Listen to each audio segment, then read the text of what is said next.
ce jour dédié pour la réussite spirituelle et matérielle de Jérémy Eliaou Ben Léa Gez, Bezrat Hashem. Si quelqu'un m'a prêté de l'argent, je dois lui rendre exactement la même somme, je ne peux pas rajouter. Je ne peux pas non plus faire des actions que je n'aurais pas faites normalement. Par exemple, il a la bar mitzvah de son fils.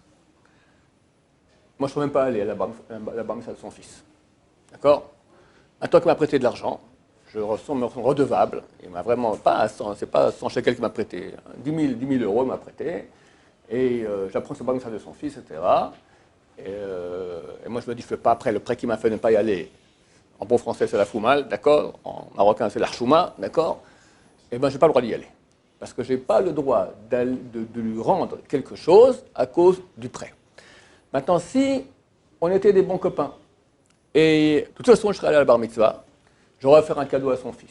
Et lui, en attendant maintenant, il m'a fait un prêt important. De toute façon, je serais allé à la bar mitzvah de son fils, j'aurais donné un cadeau, on va dire équivalent 150 shekels à son fils, je peux tout à fait maintenant aller à la bar mitzvah, il n'y a aucun problème. D'accord?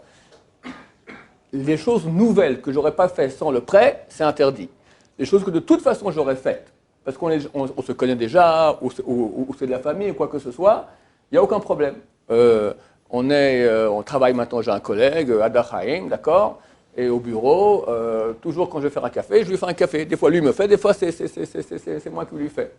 Maintenant, il m'a prêté 10 000 euros, et maintenant, je lui fais le café, d'accord? Alors, on pourrait croire que peut-être, maintenant, savoir avec le prêt, tu lui fais un café, pourquoi tu lui fais un café? D'accord, certainement à cause du prêt. Non, il n'y a aucun problème, parce que de toute façon, c'était déjà mon habitude auparavant. Mais, dans ce que je dis maintenant, dans les cas où on avait déjà coutume de faire certaines choses, et on continue après, il y a 4 cas où c'est interdit malgré tout. On va voir 2 de ceux-là, on verra 2 dans le prochain cours. Le premier cas, c'est quand, bien que tu faisais déjà cette chose-là auparavant, tu penses que maintenant tu fais cette chose-là en tant que remerciement du prêt. À plus forte raison si tu dis que c'est pour cela. Moi maintenant je fais le café à Dar Haïm, comme d'hab, ça fait 10 ans que je le fais. Tiens, puis je t'ai un retour d'ascenseur pour le prêt que tu m'as fait. Interdit. Ou maintenant je fais le café bien en pensant, il faut que je fasse vraiment bien le café, je prends un beau verre, d'accord, tout ça. Parce que à Karatatov, j'ai le reconnaissance du bien qu'il m'a fait pour le prêt qu'il m'a fait. Sans rien dire. Mais vu que je pense maintenant que c'est en tant que remerciement pour le prêt qu'il m'a fait, c'est interdit. Bien que j'avais déjà l'habitude de le faire auparavant.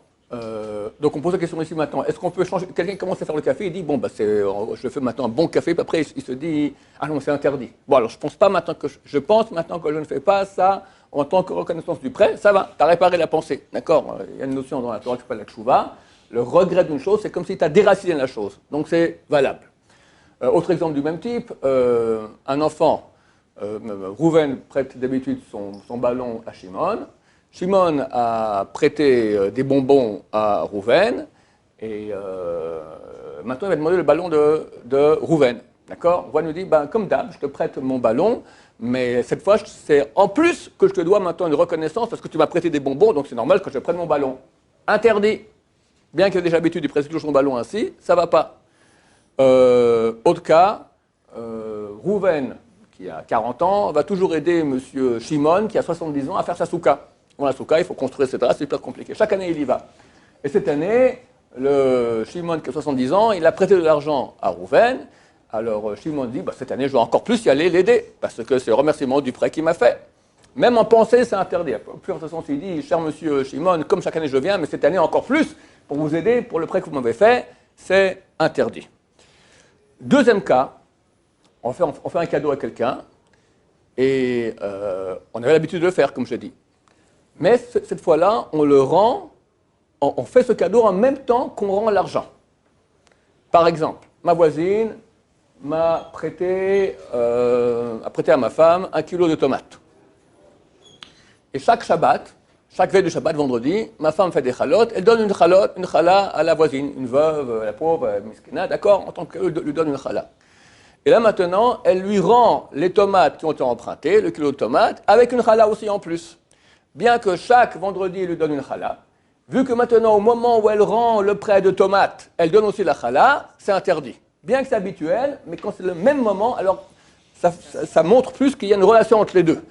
Tu m'as prêté des tomates, tiens, je te rends une tomate, plus des chalotes, plus une chala. Là, ça ne va pas. À moins que tout le monde comprend qu'il n'y a aucun rapport. par exemple, mon père m'a dit, va m'acheter un paquet de cigarettes. Non, c'est pas cachère, d'accord? On peut pas, moi je pense qu'on peut pas acheter des cigarettes pour son père. S'il demande, on dit, on n'a pas le droit parce qu'on est messager révérend. On fait faire un péché à quelqu'un. Très souvent, quand je partais en voyage, les gens voulaient que je prenne des cigarettes du duty free. J'ai pas le droit. Tu peux pas. C'est comme même, je t'amène de la cam, d'accord? Tiens, prends du poison. Je crois qu'on a le droit de donner du poison à quelqu'un. Je pense pas que ce soit permis. Enfin, je m'arrangeais pour ne pas le faire. Alors mon père me demande maintenant, va m'acheter une bouteille de coca. Non, ça aussi, ça va pas. C'est pas un sucre. Va m'acheter maintenant des pépites. D'accord? Des pépites. Combien ça coûte des pépites? 2 francs 82 shekels 90. Il me donne, dans ce cas-là, les 3 shekels. Bon, il me rend 3 shekels. Il y a plus d'argent. Permis ou interdit? Permis. Pourquoi? Parce que c'est connu que le père, il donne toujours un peu d'argent à son fils. C'est pas maintenant parce que tu m'as prêté de l'argent que je te rends plus. C'est parce que t'es mon fils. Et de toute façon, moi je te rends tout. S'il faut, je te 100 shekels, 200 shekels, je te donne en cadeau. Alors c'est pas ces 10 centimes que ça va changer quelque chose. Quand c'est des cas pareils où tout le monde comprend que la chose qui a été donnée en plus ne vient pas en tant que remerciement du prêt, parce que non seulement la personne a l'habitude de faire ainsi, mais en plus on comprend très bien que c'est naturellement et que c'est pas pour le prêt que ça a été fait, dans ce cas-là, c'est permis. Baruch Adonai, l'olam, amen va amen.